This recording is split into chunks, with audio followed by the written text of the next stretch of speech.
GG.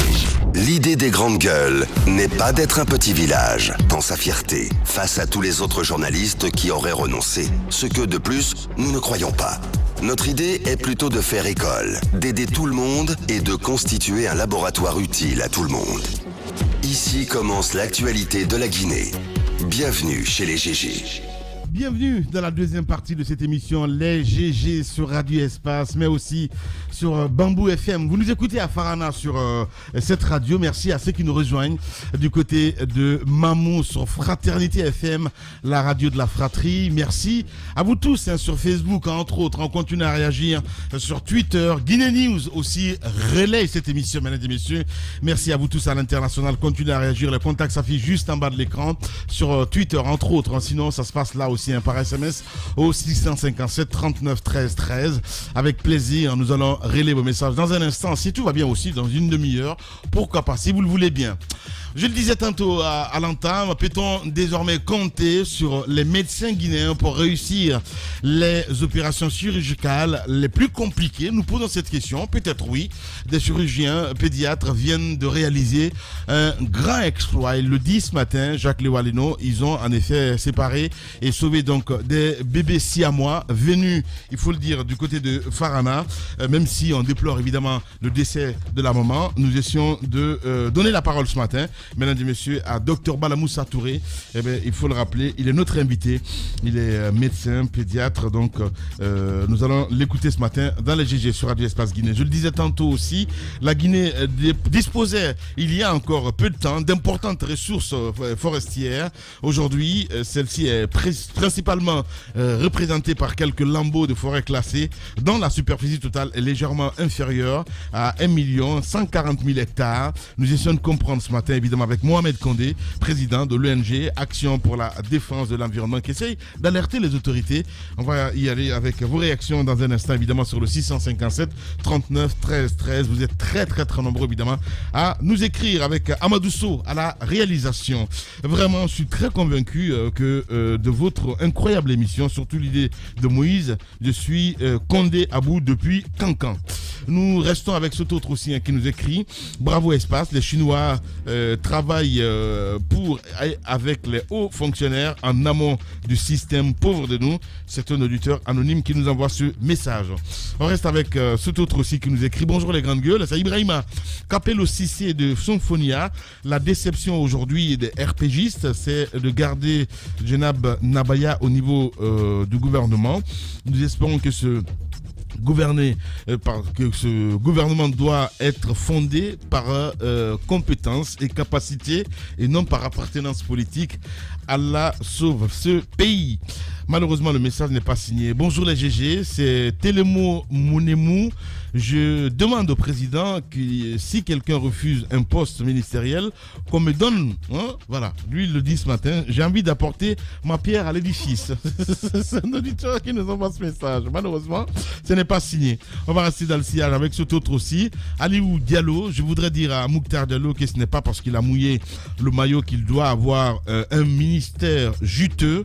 S'il avait la conviction de ces mots, qu'il assume et qu'il montre au président qu'il est loyal et fidèle à son engagement. Bon sang, quand c'est ce qu'on va voir, un militant authentique en Guinée, il pose la question: gère bien ton ministère et on verra la suite. Voilà, c'est un auditeur qui nous envoie ce message. On va rester dans le sillage avec cet autre aussi. Bonjour les GG, c'est Mamadou Adama Baldé depuis Anko 5. Dites à Mofoudia qu'Alpha Condé n'a pas d'homme compétent. Voilà, c'est ce qu'il veut dire, parce que il faut que je reformule un petit peu. Voilà, merci beaucoup. On reste avec cet autre. Bonjour les GG. Mafoudia, le président n'a pas le contrôle de la situation. Il est toujours en stage. Voilà, c'est pas possible. On reste toujours avec cet autre aussi qui nous écrit: bonjour les grandes gueules. Le président doit gouverner autrement. Comme il l'a dit, au fait, il doit prendre des hommes à la place. Il doit prendre les hommes qu'il faut à la place qu'il faut, il veut dire. Voilà. On reste avec cet autre aussi. Bonjour les GG, c'est Kourouma depuis Anta. Pourquoi vous rejetez les messages qui vous critiquent? Vous êtes heureux de critiquer les autres. Mais voilà, si on rejetait, est-ce qu'on allait lire ça? Sincèrement. Kourouma. faut mettre un peu d'eau dans ton vin, comme on dit. Bonjour les GG. Moi, c'est Foromou Edouard Apogovi depuis Bessia Port 2. C'est le président de la République Alpha Condé qui a encouragé cette pratique sur son régime là. Vous voyez que M. Oye avait fait à l'époque, il a refusé son poste et puis il avait été nommé à un autre poste qu'il voulait. Ça serait la même chose pour Mokhtar. Voilà, donc ne vous étonnez pas. Merci beaucoup. On reste avec Cheikh Ahmed Kourouma depuis Afia, Minière, Guirassi. Quelle nouvelle création ce matin. Là, vous êtes bien habillés en forêt. Big up, merci. Merci à vous tous. Voilà, je pense que c'est le dernier. Voilà, c'est le dernier. Merci. Allez, on va y aller maintenant sur Twitter cette fois-ci avec ces auditeurs. Ils sont très nombreux à nous écrire. Là, Junior Condé, évidemment, qui revient à la charge. Dieu, nos maillots ne sont pas mouillés. Ils sont déchirés depuis 11 ans.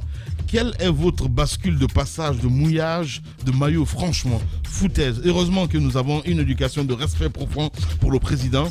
Dieu, les militants et l'opinion nationale, nous le reconnaîtrons un de ces jours, Inch'Allah. C'est Lai Junior Condé, évidemment, qui nous envoie ce message. On reste avec cet autre aussi qui nous écrit sur le 657 39 13 13, mais plutôt Alpha Moussa Makadabi qui nous écrit. Bonjour Lamine, bonjour à toute l'équipe. Votre affaire de mouiller maillot. J'ai vu une tribune hier intitulée Mouiller le maillot et ceux qui ont mouillé leur vie. Il y a des jeunes qui se sont sacrifiés ici avec tous les risques, sans millions, sans véhicules, sans commandement, sans garde-corps. Que Dieu offre les bons collaborateurs et entourage au président. Nous sommes mal barrés. Oula! Avant Moussa, qu'est-ce qui se passe, beau gosse? Allez, on va rester toujours dans le sillage avec ces auditeurs. Maintenant sur Twitter, avec évidemment la complicité de Poutine ce matin, Malisila. On y va avec Intime Kourou. Lamine, il est temps pour monsieur le président de nommer des technocrates au lieu de continuer avec les mêmes cadres. On reste avec Peuple Frustré aussi qui nous écrit les bêtises pousse aussi vite que le maïs en Guinée. Gouverner autrement n'est rien d'autre qu'un slogan politique creux. Mouiller le maillot ou marquer le but de la victoire ne doit être ministre que celui qui mérite de l'être. Les autres peuvent pleurer, c'est la vie. Merci beaucoup. On a Mamadou Guirassi aussi qui nous écrit évidemment sur Twitter. Bonjour Lamine Guirassi. Bonjour à vous, monsieur Guirassi. Bonjour à vous. Favoriser le contenu local est un pilier pour le développement d'une nation. Il revient au chef de l'État de garantir cette politique pour ainsi asseoir une économie florissante et avantageuse pour tous. Mamadou Guirassi qui nous envoie ce message. Adolphe, le sankariste aussi qui nous écrit. Salfa Omar, Adolphe, depuis Dar es Salaam. Je pense que Abaragé Landé, n'a que ses yeux pour pleurer. Parce que la crispation de cette politique est une réalité absolue. Ma Guinée saigne, que Dieu sauve notre pays. Amine, le sankariste qui nous envoie ce message. On reste avec cet autre aussi. Lui, c'est Mohamed Al-Silla qui nous écrit. Bonjour, j'ai vu la façon dont ces nominations se passent. Je n'ai plus grand espoir que quelque chose va changer dans les 6 années. On reste avec Mamadou Ouribari. Rebonjour les GG. Que la CDM Chine, que le CDM Chine, dégage de notre pays. Comment ils peuvent venir exploiter nos ressources tout en refusant d'employer nos citoyens, nos concitoyens et nos entreprises. Voilà, ils posent la question. Nous, on n'a pas de réponse, malheureusement. Nous restons dans le sillage avec Youssef Kaba qui nous écrit également. Gouverner autrement ne signifie pas forcément mieux faire que les 10 années. Et ceux qui y croyaient sont dans le dindon de la farce. Sont les dindons de la farce. Voilà, il veut dire la Guinée ne connaîtra jamais des jours heureux. Oh, c'est pas possible. Voilà. On reste avec cet autre aussi, Abou Poutine Banco qui nous écrit. Bonjour les GG. La jeunesse du RPG doit se mobiliser pour mettre fin à cette pagaille. Les arrivistes, si il a mouillé le maillot, il l'a fait en tant que ministre. Voilà, c'est tout. Donc, s'ils ont perdu, Je ne sais pas, je ne comprends pas. On reste avec le berger. Bonjour les GG, c'est beau de critiquer la conduite de Mokhtar Diallo, mais il a raison d'agir ainsi. Si le président ne respecte pas donc le deal initial, félicitations pour vos tenues. Merci beaucoup. On reste avec Mohamed, ambassadeur Sida. Bonjour les grandes gueules. Bonjour à toute l'équipe des GG. Je pense que mouiller le maillot pour être ministre, cela révèle de la compétence et non de militantisme. Nous devrons sortir cette idée-là. Mettez les hommes à la place qu'il faut. Merci beaucoup. Bella Barry qui nous écrit également: les agissements du PRAC et les caprices de ces ministres prouvent à suffisance que le fameux gouverner autrement n'est qu'un vain mot. Et voilà, après la satisfaction des uns et des autres pour des postes ministériels, bienvenue au détournement de fonds et la gabegie financière. Merci. Le dernier, c'est politologue Mohamed qui nous écrit: bonjour la team GG, Lamine Guirassi, Espace est un espoir pour le bas peuple. Plus tard que la semaine dernière, ces grévistes de cette entreprise étaient dans votre studio, dans votre émission. Grâce à cette sortie, ça commence à aller. Chapeau à vous, merci à vous. Voilà, on va rester dans le sillage, mon cher Diba. Minimono. Non, c'est pas la censure. On ne peut pas dire n'importe quoi non plus à l'antenne Youssef. Voilà. Nous resterons sur ce sujet jusqu'à ce que le contenu local soit respecté à CDM Chine.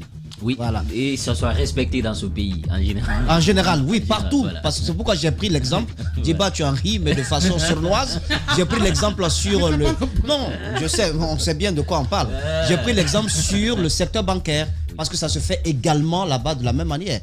Alors, donc je trouve que c'est de façon générale, mais en réglant, en mettant pas du poing sur la table, si CDM Chine sert d'exemple, ça peut également avoir un effet d'entraînement dans les autres entreprises. Je sais que des Guinéens... On appelle ça effet ping-pong. L'effet d'entraînement, voilà. Donc, c'est pas que CDM Chine. Partout, des Guinéens sont brisés, brimés dans leurs droits pour des travaux qui doivent leur revenir.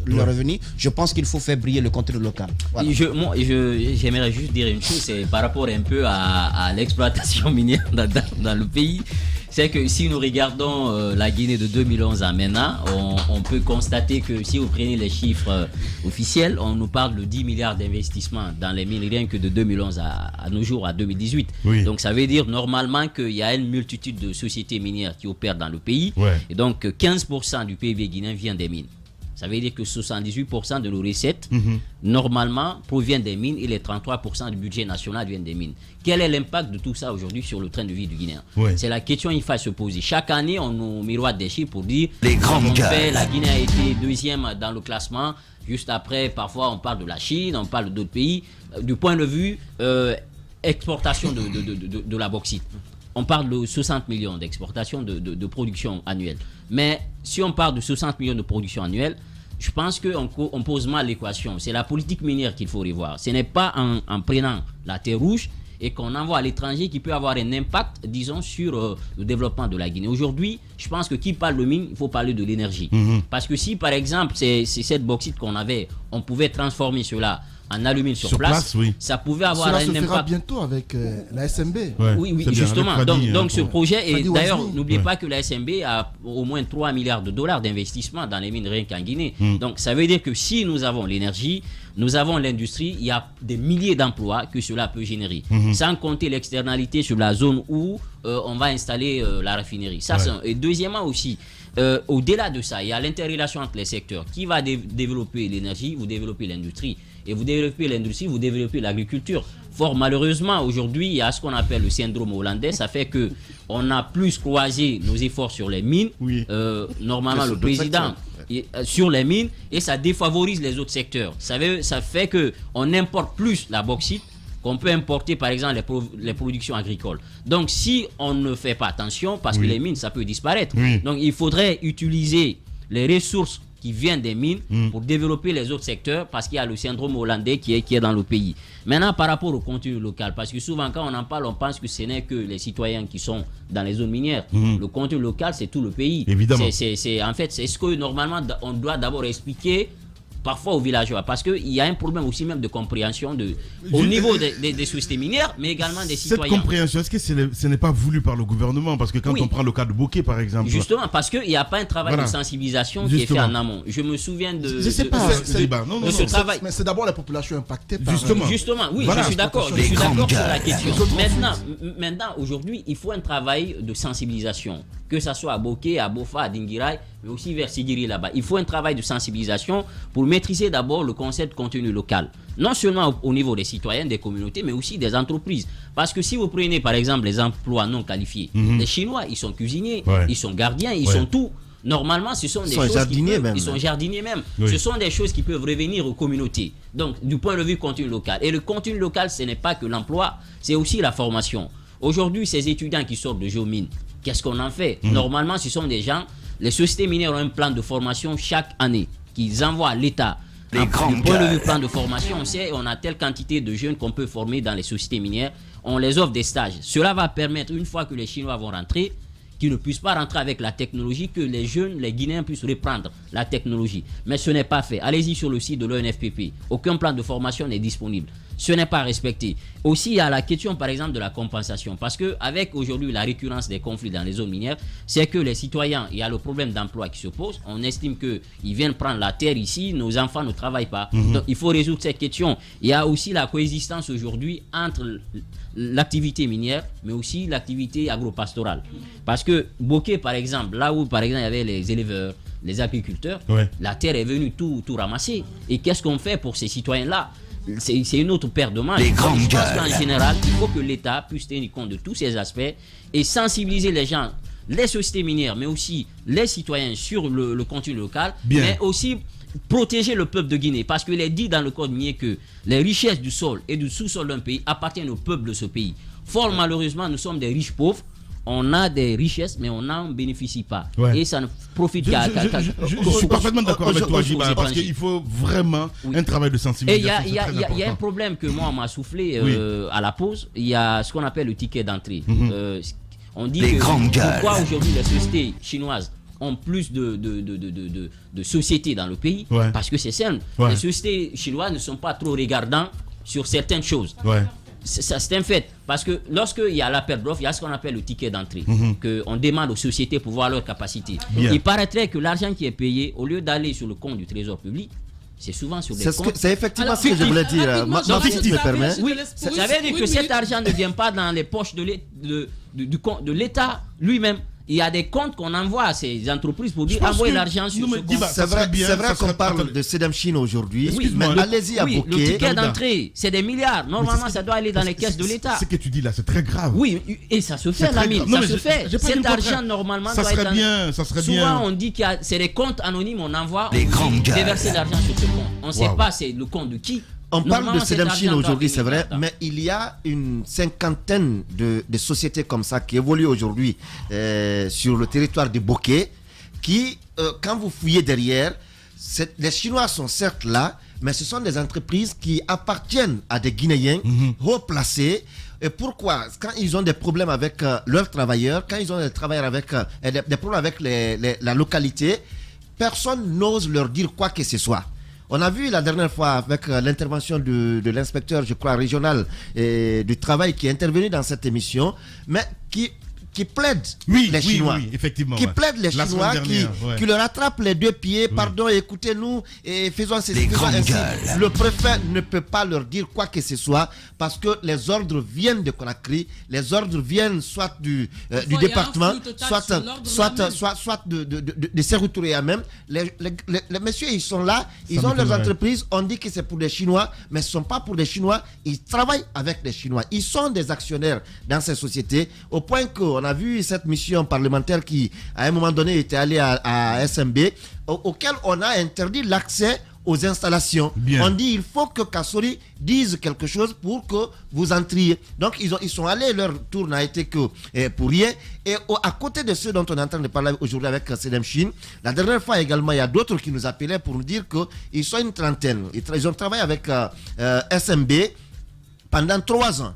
Pendant 3 ans, ils s'attendaient à la signature d'un contrat CDI, à un contrat CDI, mais à la dernière minute, on leur dit qu'on n'a plus besoin d'eux et on est sur le point d'employer d'autres, notamment à Gawal et à Télimélé, alors qu'il n'y a pas eu de règlement avec eux. Ils sont nombreux comme ça qui souffrent à Bokeh, qui souffre dans les autres villes minières de notre pays, mais derrière, ce sont les chefs de village, ce sont les présidents de district, ce sont les ministres qui sont là, qui sont actionnaires dans ces entreprises, qui sont en train de faire souffrir aujourd'hui les populations à l'intérieur du pays. Ce ne sont pas, moi je n'accuserai pas les Chinois d'emblée, ce sont nous-mêmes, ce sont nos frères qui nous font souffrir. Bien, Daouda Mohamed. Au moins, il assume, et ça c'est bien ça, allez-y. C'est bien d'assumer, mais de l'autre côté, moi mon souci, c'est bien beau de citer CDM Chine et tout cela, mais mon souci c'est lié à l'impact, et je reviens là-dessus, l'impact de cette production minière sur les villes qui abritent ces mines. Il est inconcevable que la Guinée soit le premier pays, je crois, exportateur ou producteur de bauxite, et qu'on ne soit pas à mesure de changer l'image des villes qui abritent ces mines. Normalement, Bokeh aurait dû être l'Eldorado en Guinée. Normalement. On aurait dû normalement faire de cette ville une ville paradisiaque. Bokeh aurait dû voir sur son sol pousser... C'est une zone quand même économique spéciale. Des gratte-ciel. Ouais. Pousser des goudrons, des échangeurs, voire même des routes assez épaisses. Bien. Malheureusement, c'est l'une des villes les plus précaires de la Guinée. Malheureusement, c'est l'une des villes les plus polluées de la Guinée. Malheureusement, c'est l'une des villes les plus pauvres de la Guinée. Dans les villes où on transporte la terre rouge qui est transformée en alumine, Oui. la valeur ajoutée, Oui. la valeur ajoutée dans ces pays-là, eh bien, tu trouveras cette valeur ajoutée dans le développement de ces localités. C'est ce qui est malheureux. Parce qu'on n'a pas pris en compte tous les paliers de la production minière. On a pris en compte l'exploration, l'exploitation dans le transport et on s'est limité à cela. Et Bien. je trouve cela dommage. Récemment, j'ai vu les nouveaux sièges des directions régionales des mines qui sont très beaux, qui sont très jolis. Mais le ministère prend son temps pour construire de beaux bâtiments. On investit beaucoup d'argent et on oublie parfois que les populations à la base ont aussi besoin de bien vivre. Je me dis que bientôt, Bofa sera comme Bokeh parce que ça a commencé déjà à Bofa. J'ai vu que les Chinois ont construit un tapis. Un long tapis j'ai vu ça, de plus de 20 km, une manière d'échapper à ce contenu local parce qu'on aurait dû permettre à ce que les chauffeurs de camions puissent transporter la bauxite. Mais le fait de mettre des tapis du lieu de production jusqu'au port, ça empêche le transport de la bauxite par les camions. Et ce qui fait qu'il n'y a pas d'emploi pour non seulement les Guinéens. C'est une pratique qu'il faut non seulement noter, mais c'est à déplorer. Voilà, nos invités sont déjà dans le locaux. Oui, le rôle de la société civile. Alors, oui, avant la pause, tu posais la question, tu proposais une association. Déjà, avant ces associations, ou à la place de ces associations, on a la société civile guinéenne qui peut avoir un droit, qui peut s'intéresser à ce qui se passe aujourd'hui dans les mines quand on parle de contenu local. Cette société civile, aujourd'hui, on l'entend plus sur la politique, mais ce serait bien qu'elle s'investisse davantage sur le contrôle, sur ce qui est fait. Ils peuvent être aussi l'élément, ou bien, si on veut, le canal par lequel on pourrait remonter les véritables problèmes. Ils peuvent jouer un rôle de veille pour justement garantir le contenu local en Guinée. C'est une possibilité. La société civile aussi peut faire quelque chose dans ce sens. Par exemple, je suis il y a Action Mine. Elle a raison. On a vu des syndicalistes dans ce pays. Il y a le syndicat, il y a la société civile. Elle a raison. Il y a les syndicalistes qui ont tapé dans certains pays, la société civile est très engagée dans la sensibilisation. Les syndicalistes. En Guinée, par exemple, l'ONG Action Mine joue beaucoup de rôle. Encore une fois, tout est une question de conviction à la fin du compte. Voilà, c'est très important parce que on parlait de ça tout à l'heure à mouiller le maillot, entre autres. Voilà, là, Junior, on a vu son message il y a quelques minutes. Donc voilà, si tu pars sur ce point-là, ma faut dire, mais t'as tout faux. Sincèrement. Juste ce qu'eux aussi ils peuvent faire dans ce cas-ci. Maintenant, sur un autre terrain, oui, on peut douter de leur engagement parce qu'on a vu des gens qui s'engagent au début, mais après ils deviennent des businessmen même de la situation. C'est une crainte. Mais là, je parle du rôle, logiquement, qu'ils ont à jouer dans de telles situations. Dansez beaucoup. Dans les BTP. Oui. Dans les BTP. Dansez beaucoup celle-là. Dans les BTP. Non, c'est pas possible. Dans les hydrocarbures. D'ailleurs, dans les hydrocarbures, vous vous rappelez, j'ai également parlé du contenu local qui a échappé à beaucoup d'entreprises guinéennes au profit d'une entreprise étrangère. Bien. Également dans les mines. Je trouve que c'est vrai, le temps... Non, quand il parle de la société civile, je pense que c'est une question de conviction. C'est très non, la société civile peut jouer ce rôle-là. Le temps peut être donné. C'est tout ce qui se passe aujourd'hui, mon cher Moussa. Si elle n'est pas complètement, elle n'est pas pourrie partout. Il y a des éléments qui travaillent, il y a des éléments qui sont sur d'autres volets. La société civile ne s'occupe pas que de la politique. Mais bien sûr. Il y a des ONG qui sont spécialisées. Voilà. Et quand les voix se sont élevées à un moment donné pour dire que la société civile est trop politicienne, il y a eu des parcours qui ont été...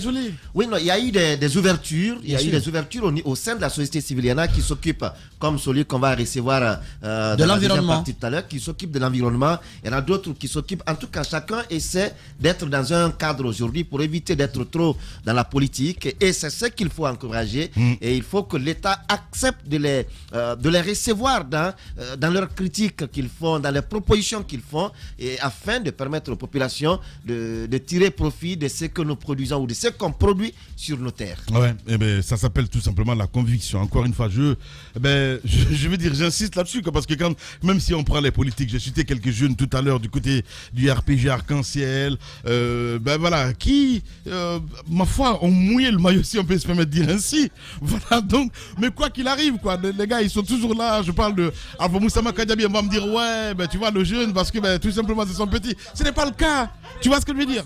Voilà, non, Moussa. Allez, les GG continuent sur Espace. Les journalistes accoucheurs de vérités diverses, pertinents et rusés, sans langue de bois, cultivés, nécessaires pour des journalistes. Les grandes gueules, des personnalités acquises par le travail, ce qui leur donne poids et légitimité à interviewer tout le monde. L'épopée des grandes gueules ou le socle de la liberté d'expression en Guinée depuis plus de 10 ans.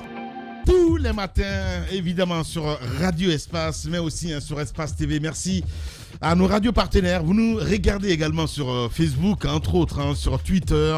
Bienvenue à ceux qui nous rejoignent maintenant du côté de Farana. Vous nous écoutez là sur Bambou FM. Je le disais tantôt, peut-on désormais compter sur les médecins guinéens pour réussir les opérations chirurgicales les plus compliquées? Peut-être, oui.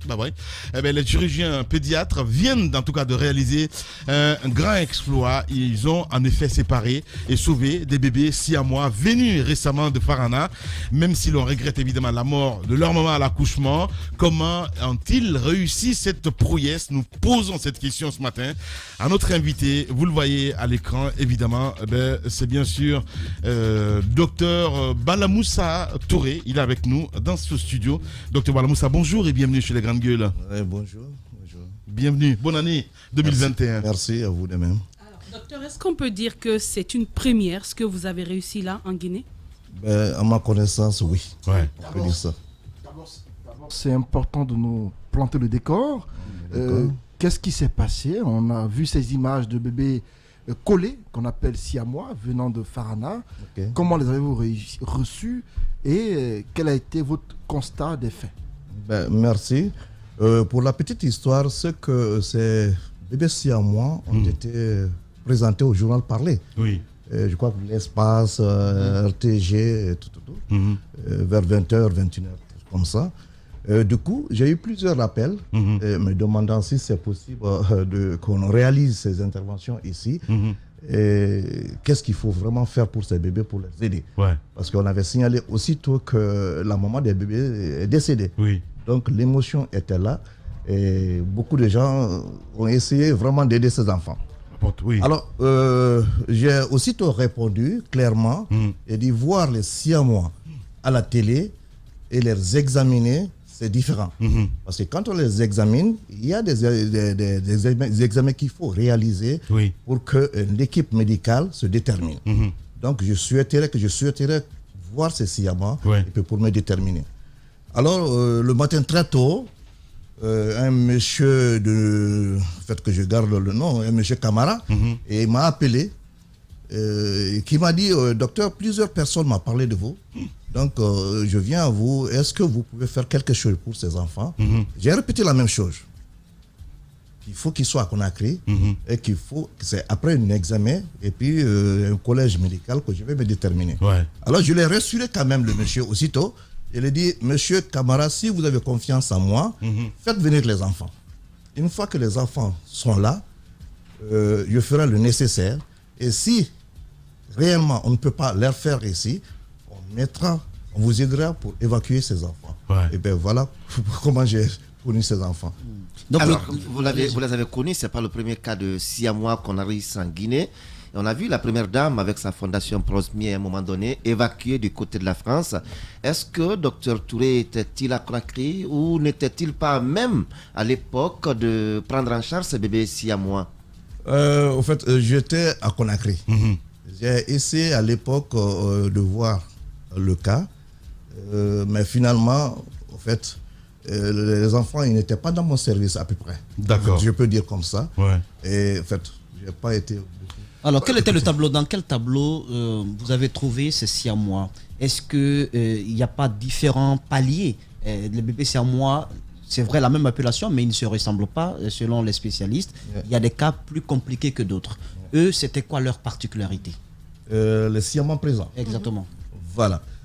Comme vous l'avez dit, les siamois, c'est des bébés conjoints, des bébés qui sont fusionnés. Oui. Voilà. Donc, il y a beaucoup de particularités. Chaque siamois a ses particularités et ça dépend de leur site. Le fait qu'ils sont conjoints. Oui, voilà. Collés. Donc, ça dépend de leur site. Mais ce qui reste clair, il faut retenir que opérer les siamants, c'est toujours des stress, c'est toujours difficile. Ouais, c'est une opération très complexe. Ils étaient collés par le vent, par l'abdomen. Oui, c'est toujours complexe. Alors, le cas-ci qu'on parle, ces enfants, ils étaient collés par les fesses. Ok. Et les examens nous ont montré que ce n'est pas seulement les fesses là, mais le coccyx prenait part. Ok. Et une grande partie du sacrum. C'est le terme médical. Sacrum, c'est quoi tout ça? C'est l'abdomen? C'est l'os au niveau de la fesse, un peu derrière. Ok. Alors, quand on regarde de tels cas, on se dit directement, waouh, la Guinée n'est pas à mesure. Dites-nous, côté équipement, est-ce que vous étiez suffisamment équipé? Est-ce que la Guinée dispose aujourd'hui des moyens pour faire face à de tels cas? Pas tout. Ben, à mon avis, je crois que la Guinée dispose des moyens présentement. Les moyens humains. Les moyens diagnostiques d'abord. Ok. On est d'accord? Oui. Les moyens diagnostiques sont sur place. Parce qu'on a présentement l'IRM qui peut vraiment nous donner des détails diagnostiques sur une pathologie. Ouais. On en a ici. Ouais. Il y a l'échographie. L'échographie, ça se trouve dans les structures étatiques aujourd'hui comme privées. Ouais. Et il y en a qui sont vraiment excellents. Bien. Donc voilà, ces moyens diagnostiques sont là. Voilà. Alors, parlant des moyens humains, et là aussi, il faut être clair. Les données ont complètement changé. Et il faut que la population sache que les données ont vraiment changé sur le plan médical.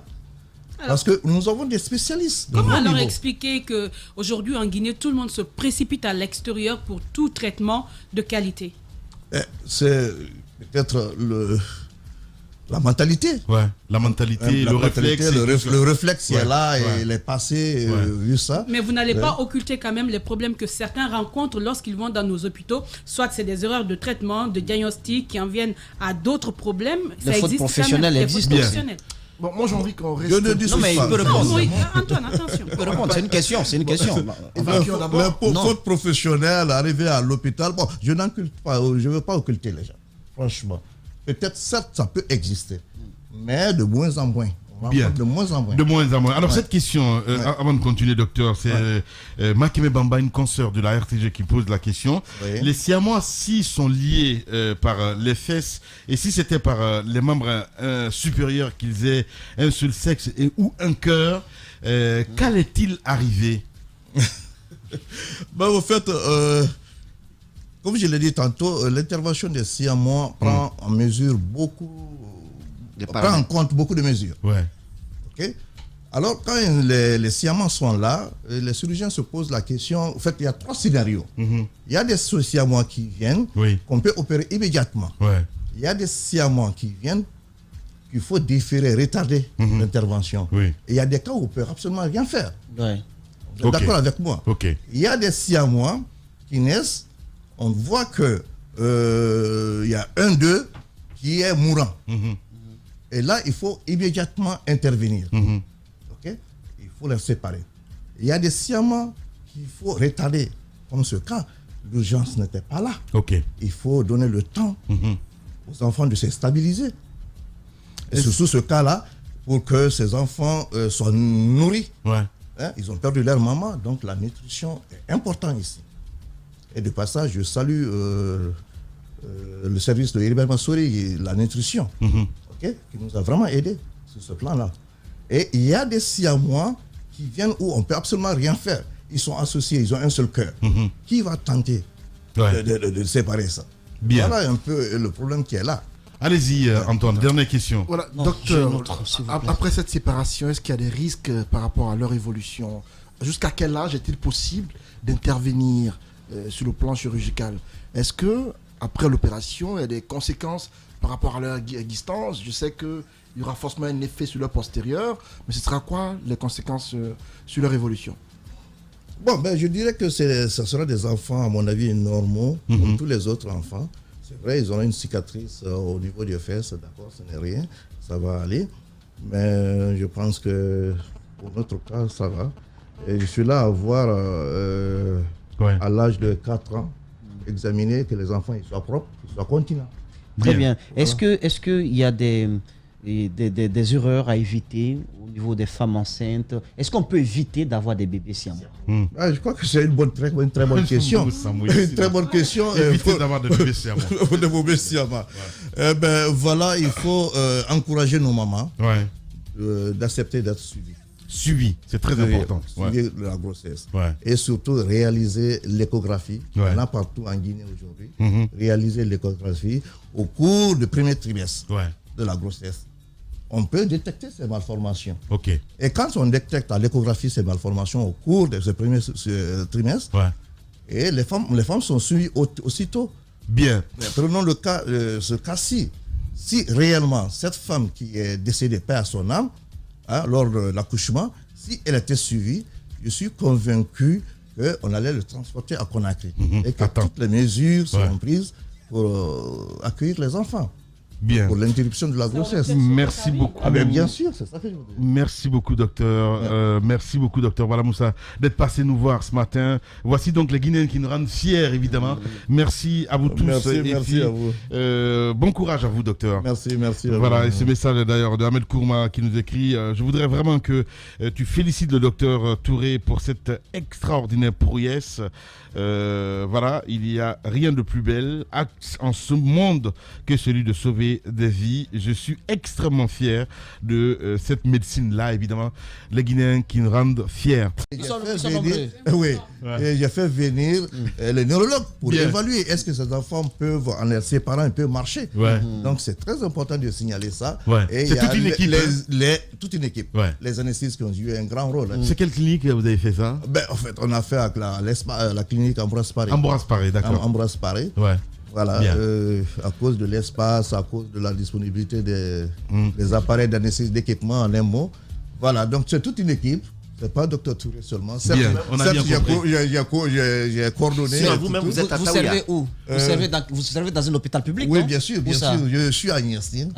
Voilà, mais bon, donc là-bas, il faut qu'on installe dans les hôpitaux publics des salles adéquates, avec des équipements adéquats, qui vont vous permettre de ne pas aller dans une clinique privée pour ce genre d'opération. Ce genre d'opération, c'était bien possible de le réaliser, moi je pense.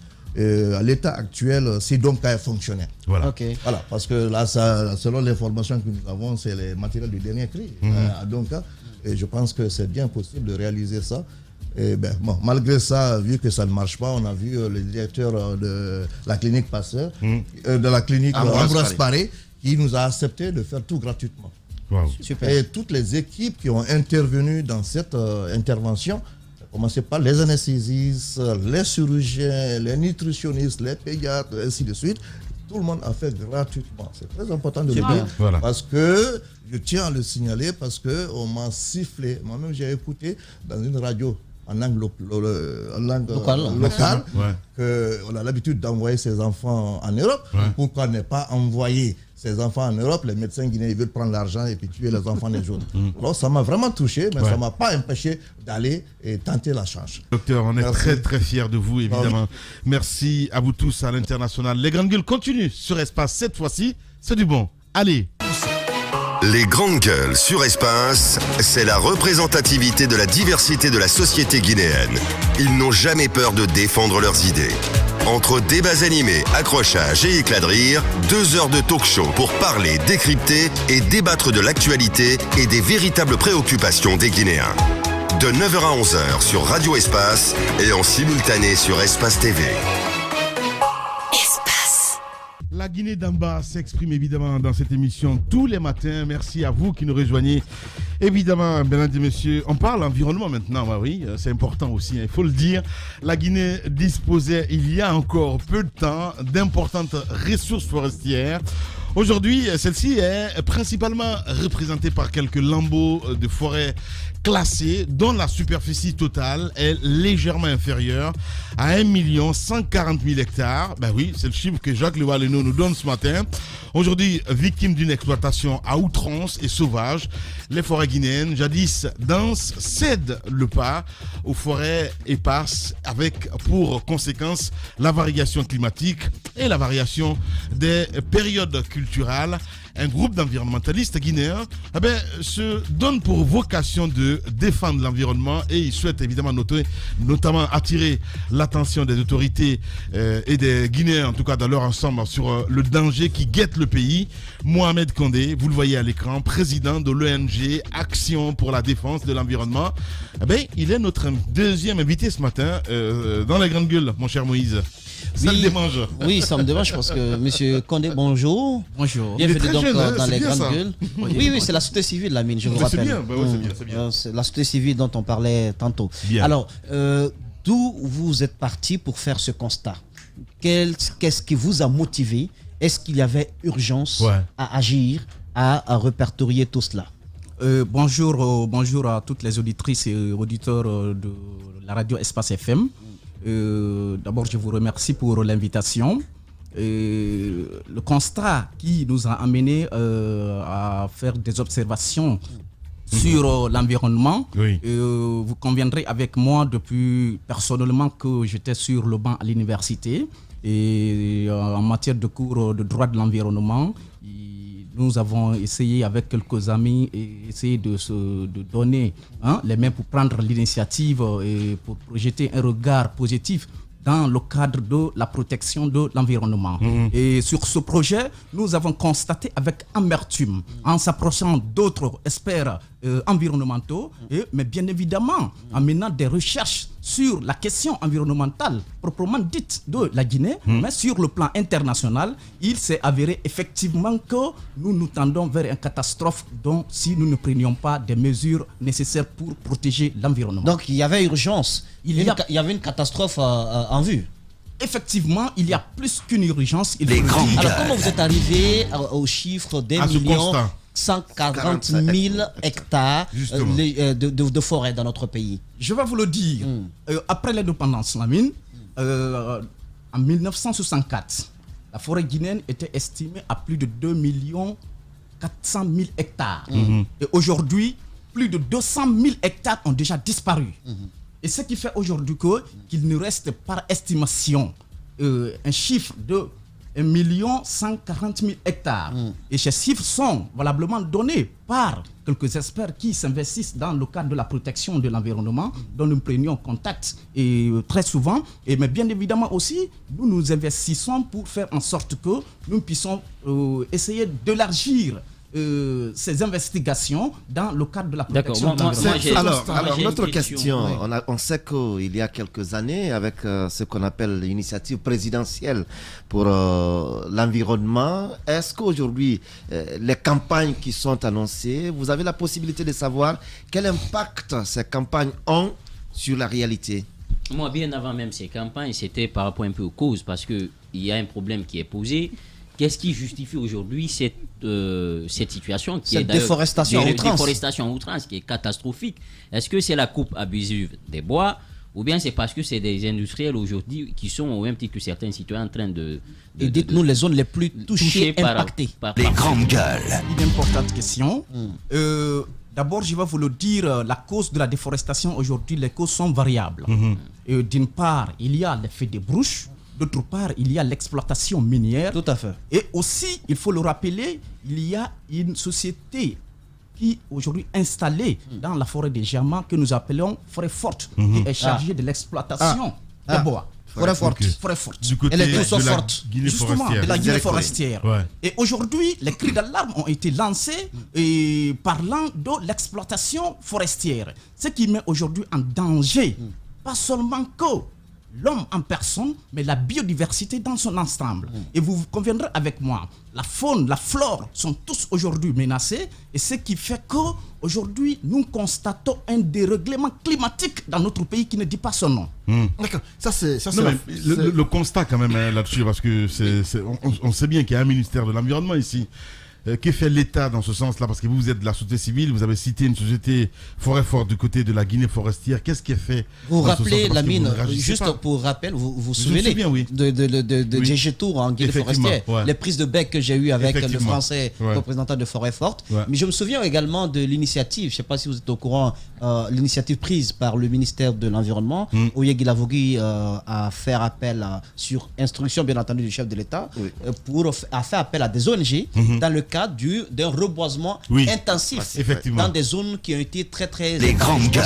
C'est le moment de faire l'évaluation de tout cela parce que ça date quand même de quelques mois déjà. Et ça fait 2 campagnes. Voilà, donc qu'est-ce que ça a donné et qu'est-ce que ça a produit? Est-ce que vous êtes impliqué justement? Non mais c'est important parce que quand il y a des initiatives comme ça, on se dit il faut... Oui, justement, une très belle question. Et d'abord, je vais vous le dire, cette première campagne en 2019, nous avons pris part, notre ONG a pris part à Cancan, où nous avons participé au reboisement de plus de 6 à 7 hectares. Mais je vais vous le dire, cette initiative était tellement importante qu'il fallait continuer. Parce qu'aujourd'hui, par l'estimation, il se trouve que la Guinée déboise près de 100 000 hectares par an. Et que nous ne reboisons que 2000 hectares. Et que l'initiative présidentielle qui a été prise par le président de la République, son excellence le professeur Alpha Condé en personne, par son ministre Oye Guilavogui, était estimée de reboiser 3000 hectares. Mais nous avons constaté avec beaucoup de regrets que cette initiative n'a pas pu continuer. Nous ne connaissons pas les causes parce que ça a été fait en 2019. Parce qu'on a estimé par moment que ceux qui étaient les ONG qui étaient retenus, on a recensé les gens sur place, mais par moment, les ONG ont été importés de Conakry par des copains et des coquins pour aller remplacer les ONG à l'intérieur. Oui, mais vous savez que d'abord, cette initiative, c'était une première. Vous conviendrez avec moi, mais l'initiative, il y avait beaucoup d'anomalies, il faut le comprendre. Parce qu'à Cancan, où nous sommes représentés également, nous avons nos représentants à Cancan.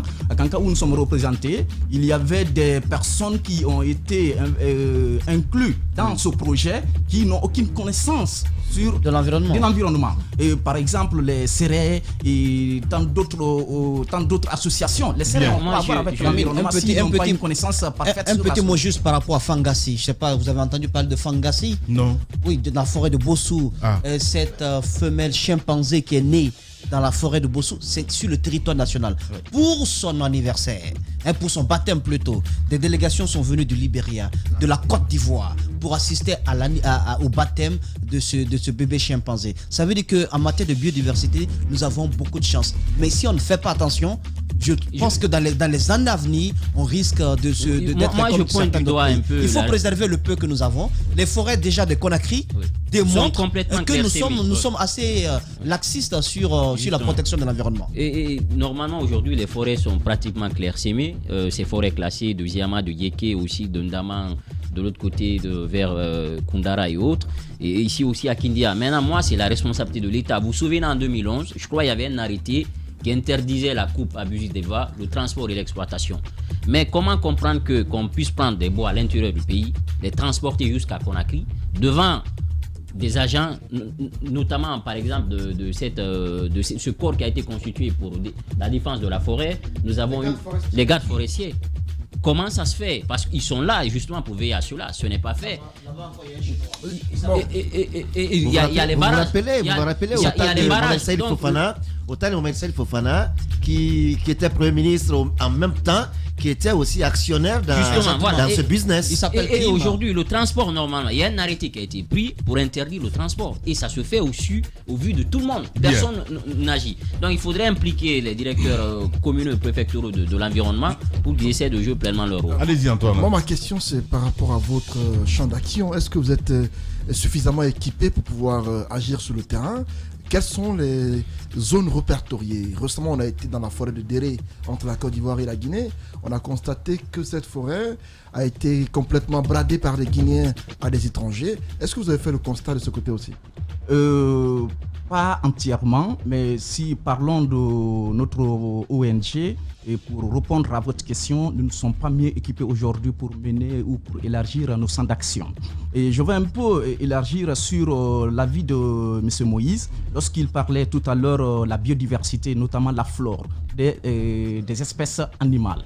Aujourd'hui, à titre d'information, la Guinée est indexée en Bangkok par la communauté internationale comme une plaque tournante de trafic des animaux sauvages. Et ce qui fait aujourd'hui que notre pays est suspendu sur la Convention du commerce international de la faune sauvage. Bien. Et ceci dit, on est pris par le temps, les 30 secondes s'il vous plaît, parce que je dois rendre l'antenne. Message en fait, monsieur Condé. Oui, le message que je voudrais aussi lancer aujourd'hui, c'est de faire appel aux autorités compétentes, mais surtout aux ONG nationaux et internationaux qui s'investissent aujourd'hui dans le cadre de la protection de l'environnement, de faire en sorte que notre existence, notre environnement puisse être protégé pour la génération présente et future. Merci beaucoup Mohamed Condé d'être passé ce matin chez les Grandes Gueules sur Radio Espace. Merci beaucoup. Merci beaucoup. Voilà, mesdames et messieurs, c'est comme ça on se quitte. Merci à vous tous à l'international. Les rendez-vous sur Radio Espace demain à 20h. C'est Ahmed Kourouma que vous allez retrouver évidemment avec Kourouma et compagnie. Et comme invité, Fadi Ouazni, PDG donc de SMB, UMS entre autres. Voilà, avec Kourouma et compagnie. Et sur Espace TV, entre autres, vous avez rendez-vous également avec Daouda Mohamed Kamara, 19h le dimanche désormais, avec votre émission Club de l'actu. Allez, dans un instant sur Radio Espace, vous avez rendez-vous avec Arnaud Bécher et sur Espace TV, la rediffusion donc du journal de 20h avec l'équipe de Moussa Moïse là. Et sinon, nous, on vous retrouve lundi pour un autre numéro. Demain, c'est Madame Yoro que vous allez retrouver la Diadia au compte de cette émission, les GG. Amadou Sow a réalisé l'émission. Merci à Kabine Condé, à Mamoudou Condé du côté de la régie, à Malissila Poutine et à toute l'équipe Mafata Sano. Allez, bon week-end par anticipation et à lundi. Au revoir.